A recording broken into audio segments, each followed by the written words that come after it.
the biggest disappointment for me, those Olympics was British quarter miling and what's quarter miling.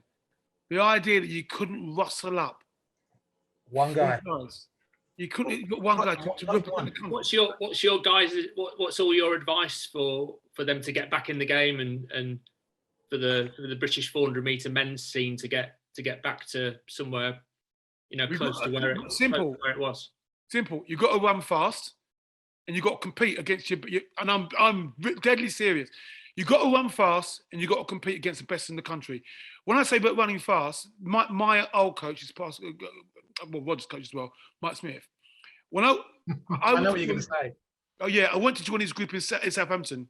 Todd Bennett, it was Ted Bonnett's group, and he said, and I was looking for some sort of an elaborate idea about his coaching methods, and he said, "What do you want?" I said, I've come to you because I want to learn to run fast."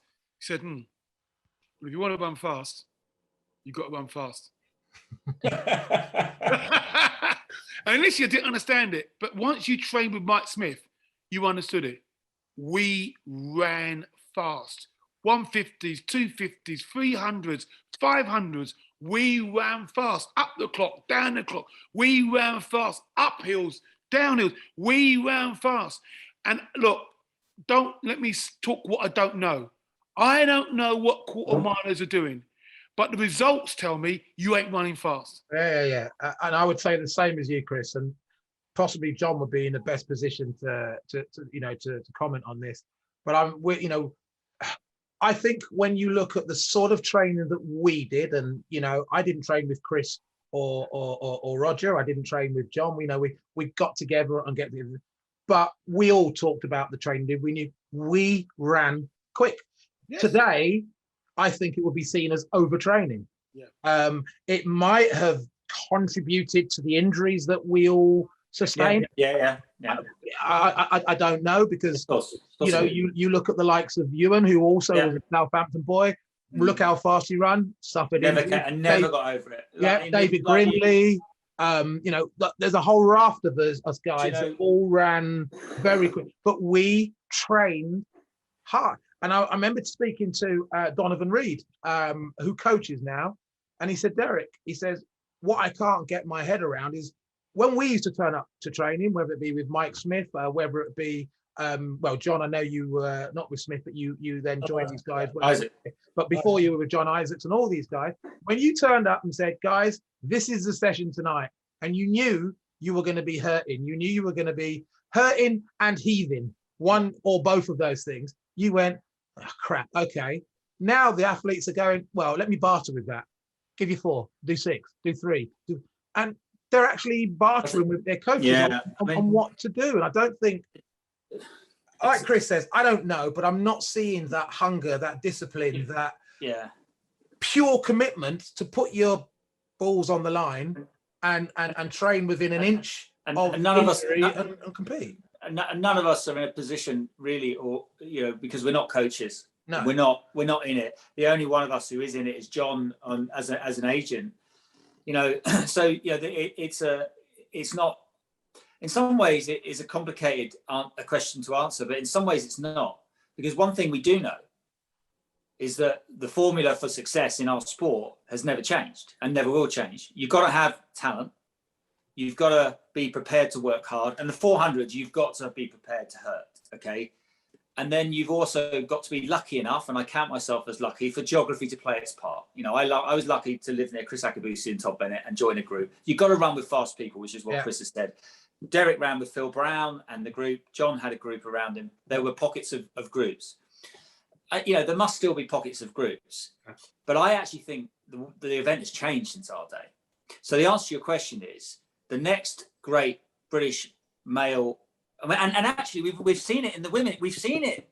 The answer to your question, you saw in the women's 400 meters because a woman called Jodie Williams decided, I'm not a 100 meter, 200 meter runner. I'm going to give it a year and become a 400 meter runner, and she made the Olympic final. That's the answer to your question. The days are gone. You've got to be a world class. You've got to be. If you wanted to now go and find the next great 400 meter runner, he will be between the ages of 18 and 21, and he thinks he's a 100 meter runner. And you go to him and you go, you're not a 100-meter runner. You're not going to change that. You're still going to run 9.9. You're still going to run 20.2, but you're a 400-meter runner. Yeah. And that's what you've got to go and find, because the event has changed.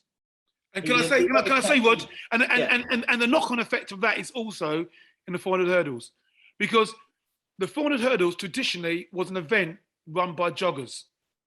Apologies to all the 400 hurdlers, but there were guys who specialised in 400 hurdles, and they were just plodders. Forget it. Yeah. If you want to do the 400 hurdles, the guy who's going to run a British record right now is running 44.8, needs a slap around the head because you ain't good enough for the flat, son. Yeah. You are not running. Well, Kriss, you know, you proved that. Yeah. Exactly. You proved that. I ran away from the flat 400 because these two guys, Roger and Derek, were running 44 and bits. And now I couldn't run 44 and a half. At the time, I couldn't even break 45. But Jason, the problem with that is this: the 400 meters hurts, and the best person to answer this question is John, because John knows what it's like to be a 100-meter, 200-meter runner, and he was good enough not to run the 4. And of course, you know, he probably wouldn't. You know, who knows what John would have run over 4? But because of his shape and size, he probably might have struggled over the rounds. He clearly made the right decision. But he knows he could have made that decision, and rightly he didn't, because he knows the difference in pain between 100-meter, 200-meter training and 400-meter training is a different world. So it's not just talent and ability; it's also, have you got it in you to go to the pain? And I come back to Jodie Williams, and I don't know Jodie Williams, but I read a little thing she said, and maybe she, you know, this I can only take on what she said. She said she sat down with her coach and said, "I'm prepared to go to the pain." Now, if you're not prepared to go to the pain, you cannot do the 400 meters. No. So you know, John will understand. I mean, John was right not to try and do the 400 meters. He's British record over 300, but that's right, John, isn't it? It's not simply I can do. You can't do both. You hit the nail on the head, Roger. You've got to make that choice and say, you know, this is going to hurt during the winter months. This is going to hurt, and you've got to be able to get through that, understand that, in order to get to the summer. And even in the 200, I told myself, the winter months, I'm going to vomit. I'm going to, you know, the lactate's going to kill me. But the payoff is in the summer, you stand on the podium. I'm willing to do that. I'm willing to go through the pain in the winter in order to be able to stand on the podium in the summer. And that's what is lacking at the moment more than that, to be honest. You've got to be able to run. You've got to be able to run 300s, 12 minutes recovery, 32 and a half. Yeah. Because that tells you can run 44 and a half. You've got to be able to do that in May. Yes. Because then come August for the championships, you've got to run 39.9. You've got to run 31.2. I've got to run 31.7 and be 4 meters behind the track on Roger Black, because that tells you a 43 shape. Yeah. Unless you're prepared to do that sort of workout. And I think the challenge is that you know I don't think the guys who are running are rubbish. I just think they don't know how good they can be, and actually I genuinely don't know the situation, the geography, the makeup. Kriss and I have spoken to 1 or 2 athletes because they might want our advice, whatever.